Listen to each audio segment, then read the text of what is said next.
Hello, Education 380 and Education 500. Dr. Allen here. Um, Coming at you, probably you noticed from my office at my home, I'm snowed in um, somewhere between, I'm going to use my pen, to the west Martinsburg and Shepherdstown, but no matter. Um, Technology allows me to kind of form this, and I guess it kind of goes hand in hand with our class. So instead of me just sitting here babbling, why don't we go ahead and dive into what we need to do this week? Just for a few little updates. One, Google Classrooms, I'm recording this on Tuesday. Google Classrooms are already coming in fast and furious, and I did sneak a little peek at what some of them look like. Man, they are awesome.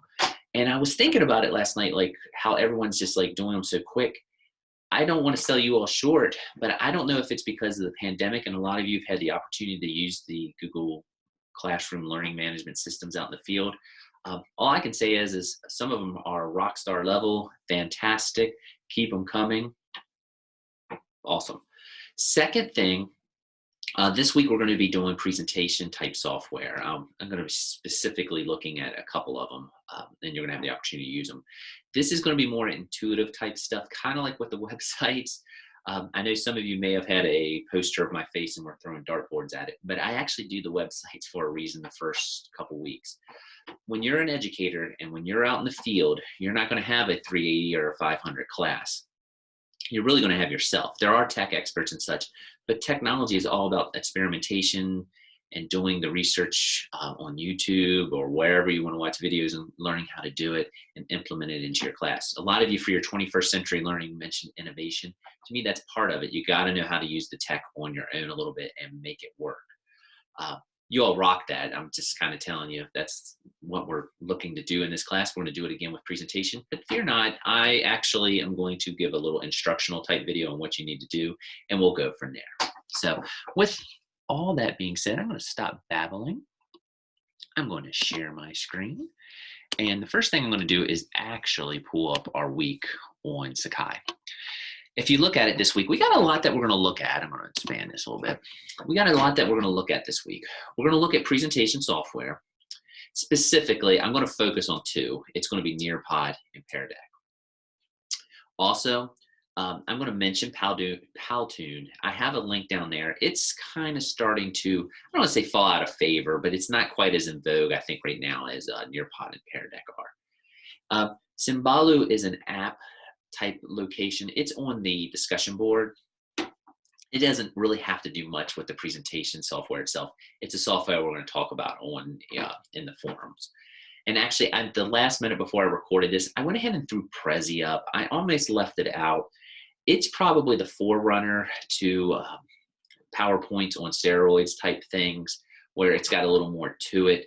I don't think people use it quite to the level that they once did with things like Nearpod and Pear Deck being available. But I didn't want to not mention Prezi because it is there and a lot of people still like to use it. So there will be also a little link down there if you want to check it out.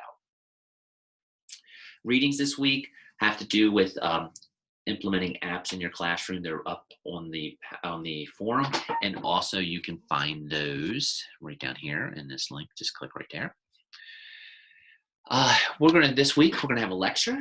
You're going to actually create either a Nearpod or a Pear Deck.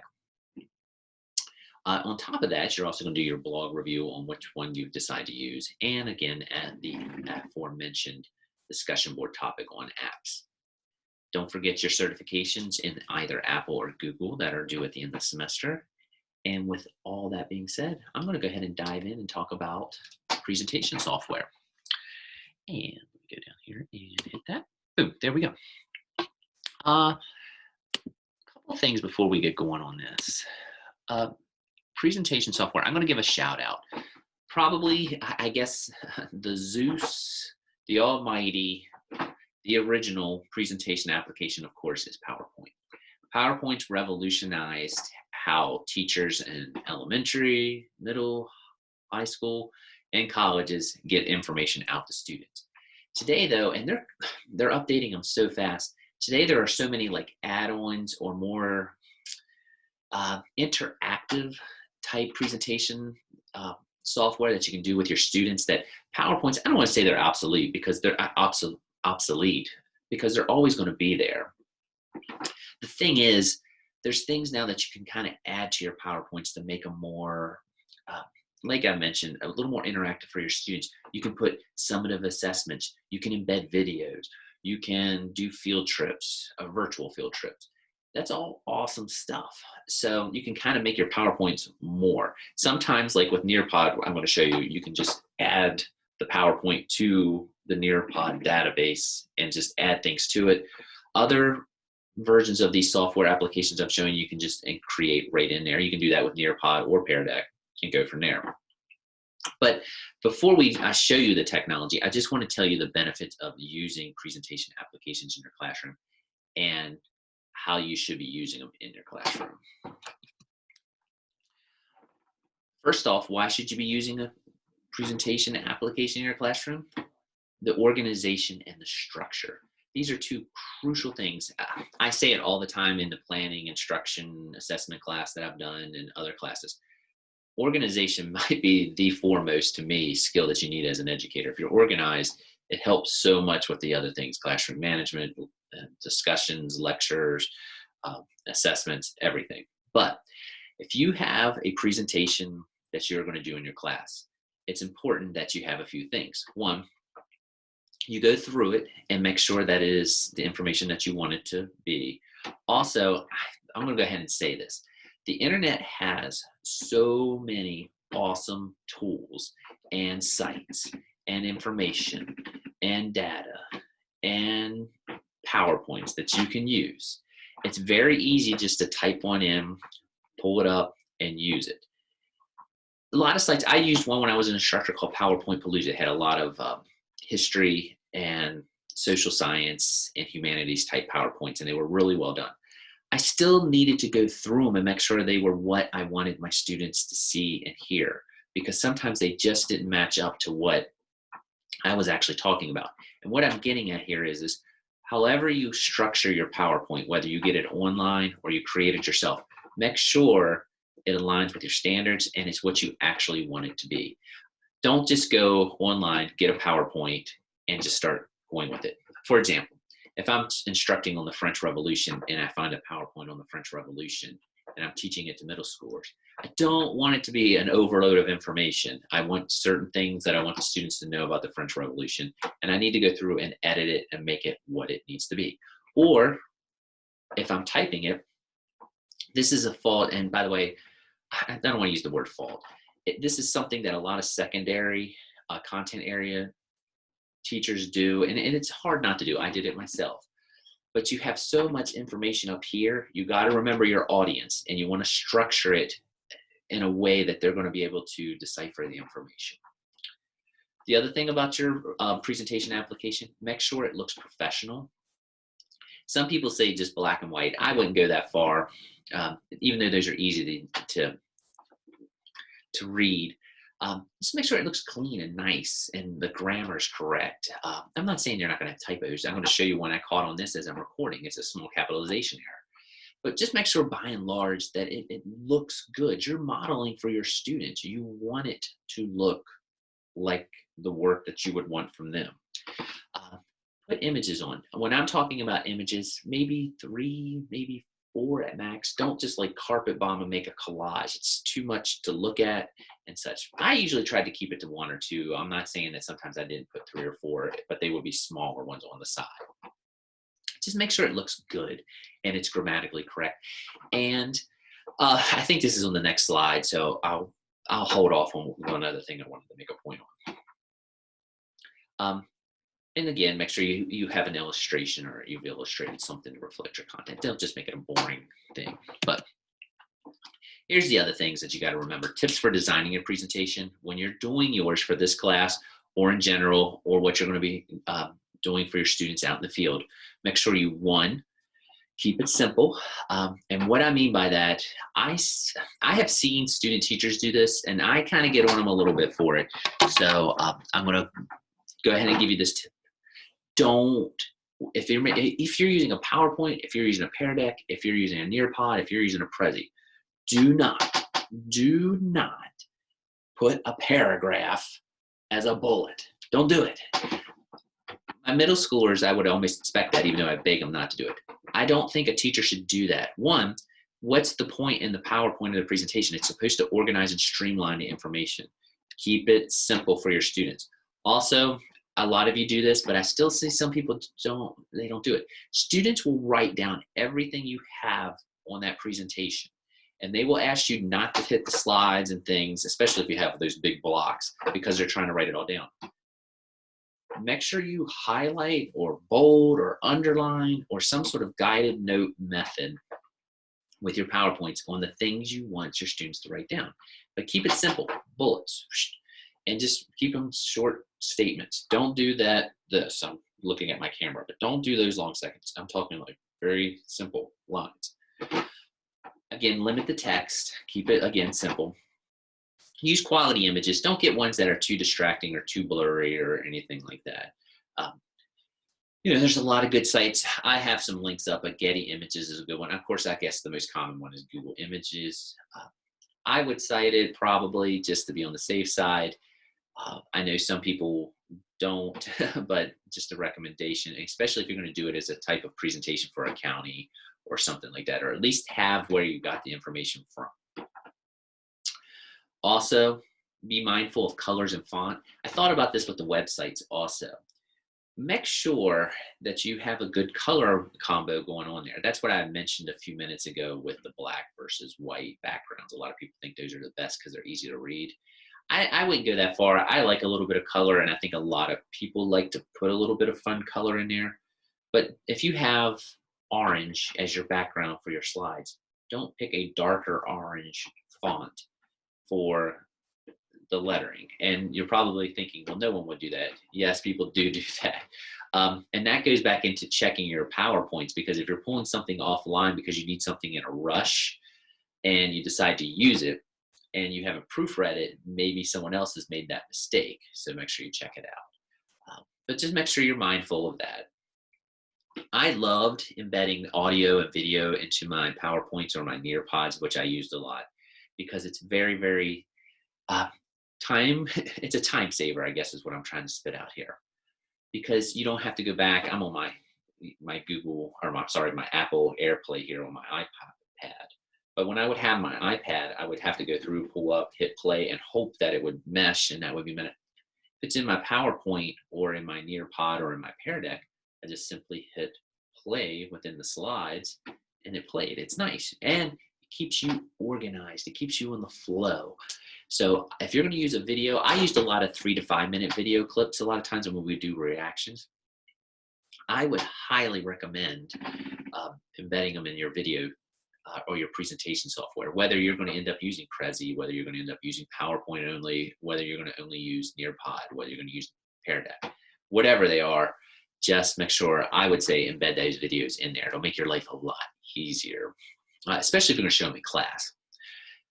The wonderful thing about today's world is most of the time, most of the videos are online on YouTube or somewhere else on an educational site. I have a whole closet full of DVDs, I'm pointing over here in this office, that I stopped using because I could find everything I needed online. And I didn't have to leap through DVDs and find them and pause it and play the certain sections that I needed to. I could usually just make it work right online. Also, a biggie at the end, think about your slide order. What I mean by that, you only have 45 minutes in a class. Make sure the pertinent information that you feel like the students need to know is at the beginning. If you're like me, I can get a little long-winded. And when I get a little long-winded, sometimes I wouldn't cover everything that I needed to. I wanted to make sure that what I needed students to know coming out of that class was usually at the beginning. And also the steps and the directions and the objectives and things like that were always, of course, at the beginning also. And things that may not have been as important or maybe were a little more fun or such might have been at the end. And even think about flow. Sorry, small hiccup. Think about the flow a little bit as when you're lecturing. And this is something you'll probably fine tune if you use the same presentation each year or over classes. Maybe you're going to teach a class in the morning.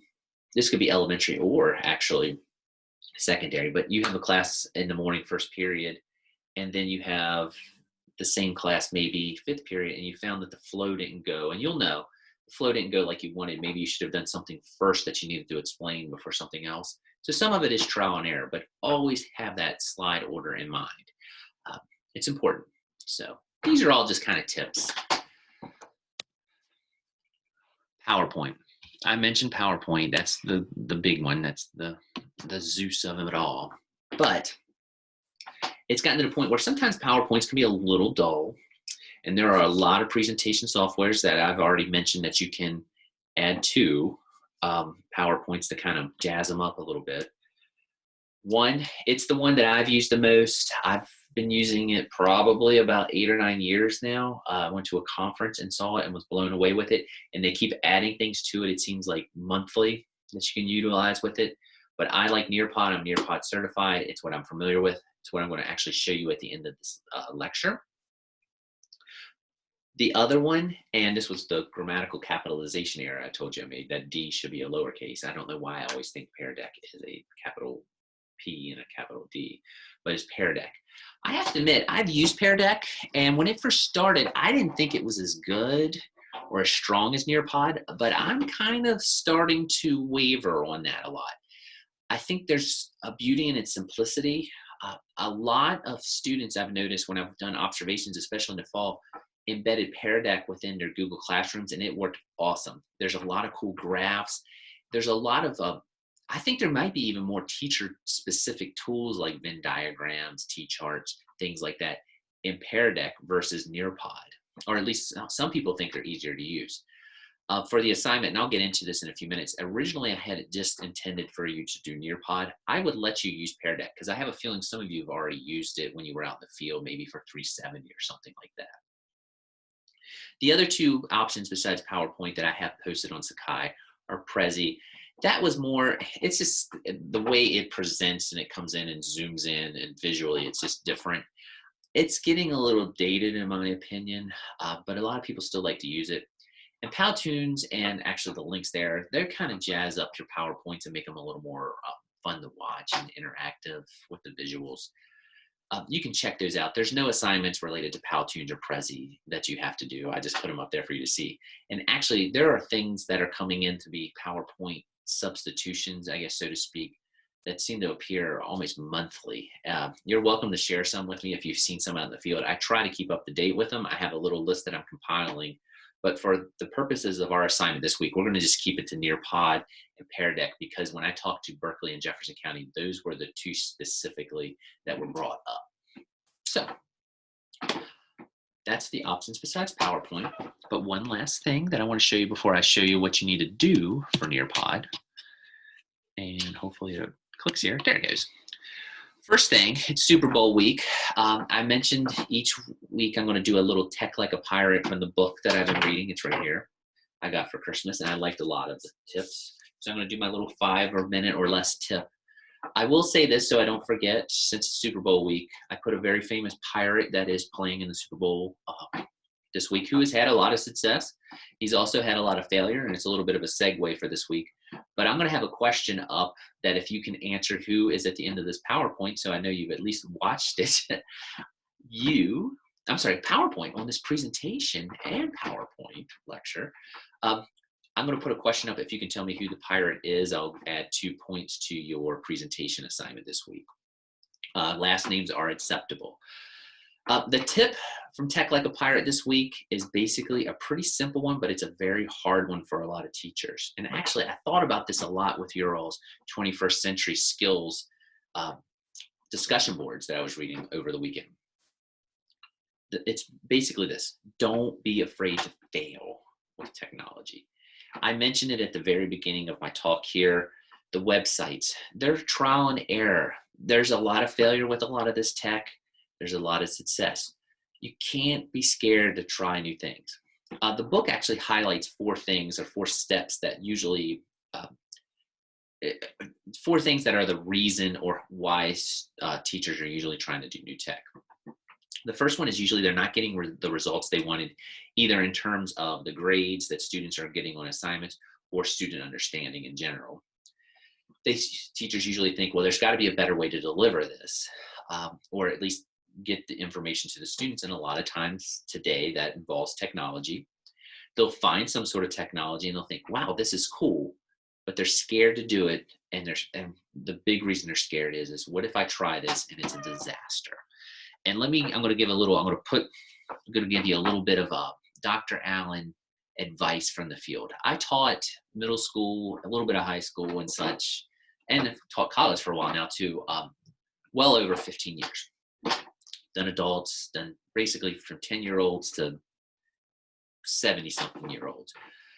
One thing that I look back on, especially when I started teaching in general, I facepalmed because there was a lot of things that I tried that didn't work. And there was a lot of growing pains when I was doing, especially that first year, and probably the second year. It was my third year. I felt like I hit my stride.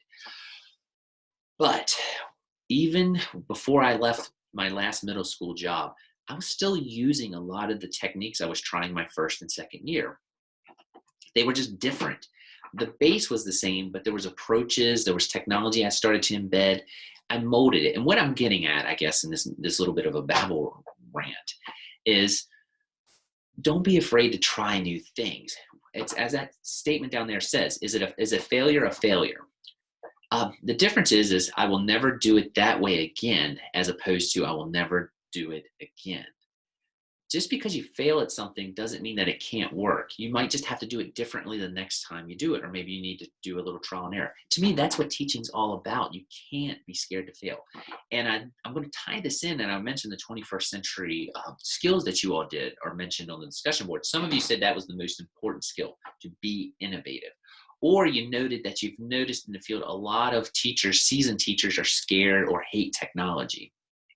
I think it's awesome that you identified that, because you got to stay up to date with the students and you can't be afraid to fail. No one wants to fail, whether you're a teacher, whether you are someone who is a social worker, no matter what the job is, you don't want to fail.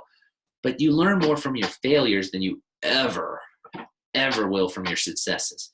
And that's what you got to remember. Try new things. If you're really worried about it, maybe tell your your lead teacher, your head teacher, your chair, your principal, whatever, hey, I'm trying a new technique. I'm a little nervous. So if you come in or see something, it's new.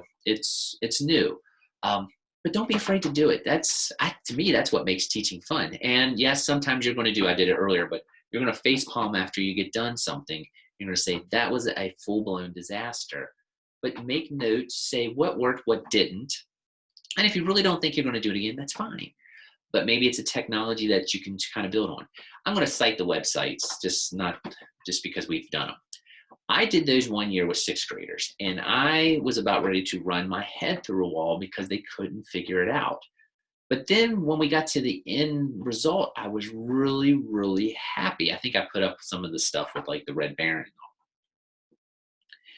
I went back and I thought, it was all in how I was instructing my students how to do it. So I just scheduled a day where we all kind of worked on the images together. And you got to get up, you got to move. And I kind of pulled in some students that I knew were tech strong, and I kind of made them coaches. And they were able to help me go around and get the other students situated before the class even started. That was my second year of doing it. So, and after that, I really liked them. The parents loved them because they liked seeing the websites, and my kid created a website and such. But that was a trial, that was an error, there was some failure, there were some growing pains. So basically, all I'm saying is your tech like a pirate tip this week, don't be afraid to fail if you're using new technology. It's all trial and error. You learn more from it. So that's kind of the lecture. But before I kind of take off on you, I do want to do this. Let me see if I can get this. Whoops. There we go. I'm going to pull up our class again. If you look down here, you have an assignment.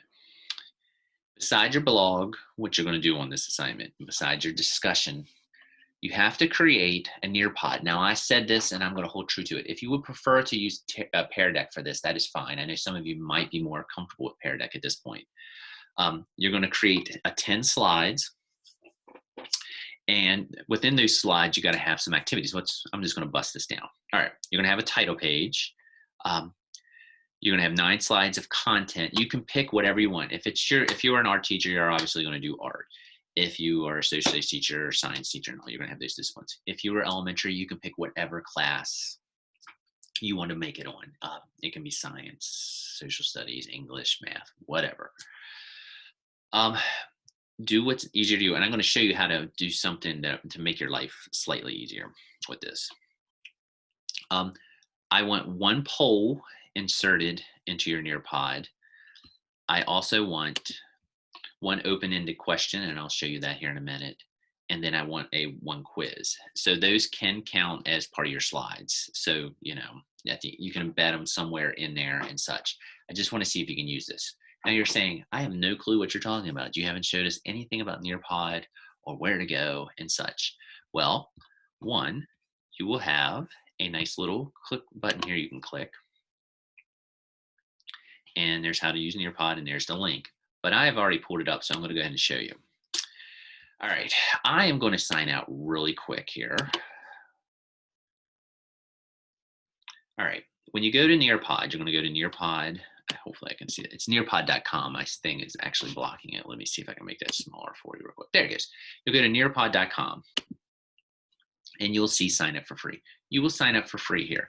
Now, I'm going to say this. I don't think this probably needs saying.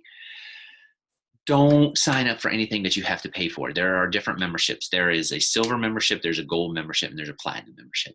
I like Nearpod. I use it a lot when we're actually even live in college or university teaching. I use it. So I have a gold platinum type membership. I just want you to have the base level. You won't have all the bells and whistles that you have with the other ones, but the poll, the open-ended questions, and the quizzes are features that you can do with Nearpod.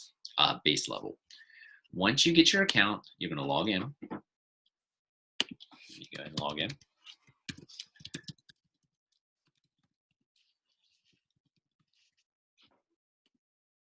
And you're going to see all this. And as you can see, I'll show you mine. Like I say, I've been using this for a long time. There are a lot of pluses to Nearpod. It can be a little quirky. Again, if you haven't used it before, it's something that you have to kind of mess around with. But as you can see, I've used it for a long time. These are things that I've used over social studies. As you can see, there's a lot more than I can remember. But don't use these. I want you to make your own. But there is a library that you can actually look for different activities, as you can see over here, that are pre-made. Some cost money, some don't. One beauty is if you get hired somewhere, they will probably give you a Nearpod account. And most of the time, the counties are gold memberships where you don't have to pay for a lot of these things. The only thing I would say that's a negative about that is if you switch, they usually take your Nearpod account away from you. But don't quote me on that. If you go to another county, they'll probably have it. But as you can see, there's the library. Let me go back. All right. Here's what I want you to do this week, and then I'll show you a few things. I want you to create an Nearpod. So once you've created your login and you're registered, you're not going to have all this. You're probably going to have something that looks like this that's blank, and you're going to want to hit create. We are going to create, and as you can see here, you can actually use Google Slides and embed it already. I'm not going to do it that way. If you want to go that way, I'm going to do the same thing, but with a PDF. You can actually, let me backtrack. I think it is a lot easier in Nearpod to make your PowerPoints and then load them up and add the things into it that I'm requesting. Only because the editing is a little tricky within the Nearpod software itself. It's easier to edit on PowerPoint. I'll just show you. All right, so I'm going to create a new lesson. As you can see, there's a whole bunch here. Now, if you look, you can add slides and just type them in. If you click that, you can type in, go for it. Or if you already have a PowerPoint, and this is what I would suggest, you can load it on there. Now, I have one over here. Let me shrink this, just the hair. I'm actually working on a presentation now. Don't judge me too much. I am a little bit of a nerd, but I'm doing a presentation that's coming up in February on employing 80s cartoons and the Cold War and the propaganda, and one of them is the Transformers. If you want to see the content, that's fine. But all you need to do is, as you see, I just slid it over, and then I have to do individual slides. It's going to load this up. I'm going to be very happy with that and hit OK. And as you see, it's processing. And in a minute, you're going to see all the slides come up, which is fantastic. And then we're going to go back in and I'm going to show you how to add the different tools and how to submit this to me. I'm also going to show you a couple other small things real quick, and then we'll kind of wrap it up. PowerPoint should be ready shortly. And as it's doing that, it says you can take a break, but here's what we're going to do. We're going to go out while it's loading up. As you can see, there it's already popping up. As you see, we can go back in here and we can edit. And they're all there. All my slides are right there. Now, I told you you have to add a poll. I told you you have to add a quiz, and you have to add an open-ended question. So what you're going to do is you're going to hit Add Slide. And I have all these things. There are so many cool things. There's virtual things. I'm going to show you a few when we get done. But I just want to do an activity. So I want this time to climb is very popular too. If you want to do a time to climb instead of an open-ended question, that's fine. You can have students draw and such. I'll show you all this here in a minute. But you hit an open-ended question and you're going to type it in. And I might say, how does the Cold War, let's rephrase that. I don't like that. How is the Cold War shown in and how can that be brought into the social studies classroom? I hit save. And if you look, I'm going to have something down there. Now, remember I talked about organization in the PowerPoint or in the lecture? Sure you do. You're going to go back and you can put it wherever you want. And you're going to do the same thing. You're going to hit save. So it's there. We'll just say more than meets the eye. How's that?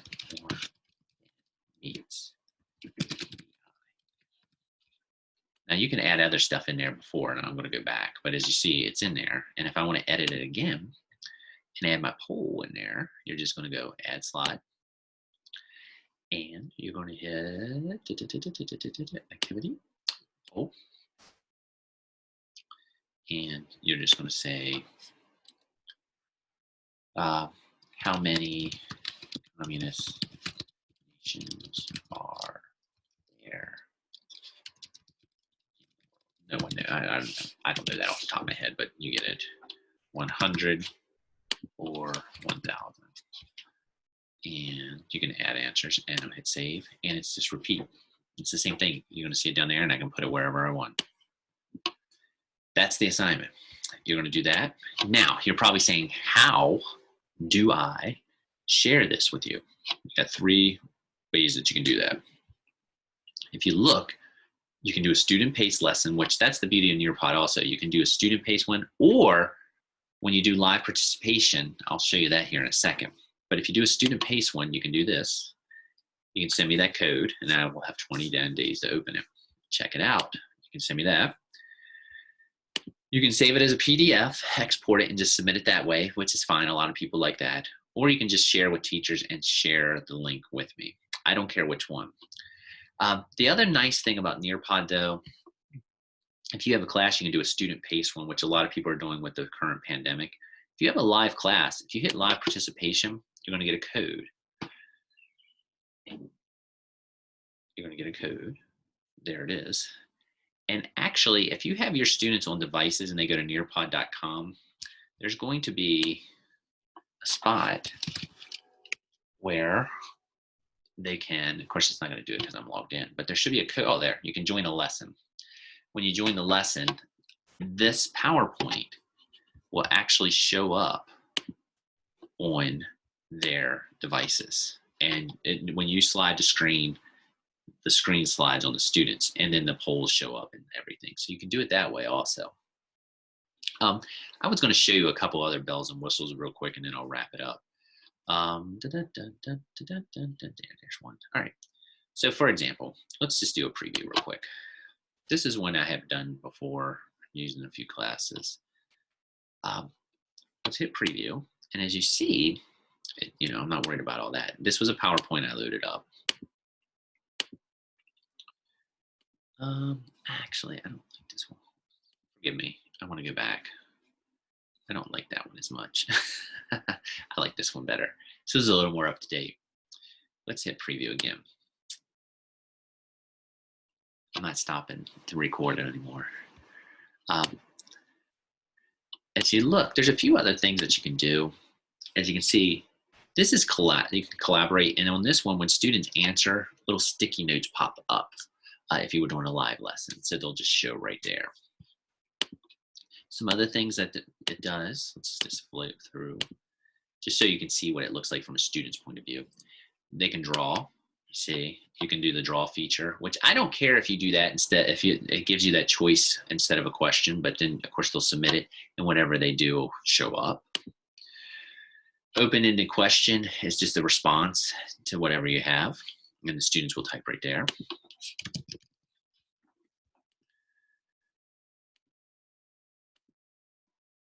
The poll, we just did one, but as you can see, I was basically who, you just put it there, and boom. And then the poll results will show up. Open-ended question. I'm just showing you some of the features very quickly. There's the quiz. I didn't show you how to add that, but it's the same as the others. And you just do this and you do get the results. Wanted to show you one other thing. I think it is here. Yes, there are a ton of VR field trips that are in here too. You may have noticed. I'm not for sure. I'm a little spoiled because I've had the gold for a while. I'm not for sure if that's part of the base membership or not. But as you see, you can do all types of stuff and you can embed it. And this is London. I just did this because we were doing a unit one time on England and medieval Europe, and they wanted to see what London looked like and Buckingham Palace and such. I know they don't all go hand in hand, but I won't bore you with the details. And then, of course, there's one on here on Paris, I think I did too, in the Eiffel Tower. We might have been actually talking about famous sites. This was for this video, but anyway, there's tons of the Great Wall, and there's science things. There are science dissection ones that are on there that are 3D images you can play around with. Some of that is available, like I say, with the free, and some is available on the gold, and you can check out their website as to what has what. With that being said, I'm going to bail out of here real quick. I'm going to go back to this. So with that being said, you have the option of doing a Nearpod. You have the option of doing a Pear Deck. I don't care which. That was Nearpod. That's the one I'm familiar with a little more. I don't care. You have your blog. You have your discussion. Don't forget, I know I've been saying a lot in this video, but if you can answer the question, which I will put up there as an assignment, who is the pirate that is on the Tech Like a Pirate, and you can answer it. That will also give you 2 extra points. I think that is everything I have to say, but as always, if you have any issues at all, email. I have office hours. We can handle things over email, Zoom, whatever. Seems like everyone's been rocking those, so I'm not too worried about it. I'm going to stop this share, and I'm just going to tell you all, please be safe. Don't go out in the weather unless you have to. I'm looking outside because it's actually still spitting snow as I'm talking. So, and that should do it for the week. Again, any questions, email, contact, and that should do it.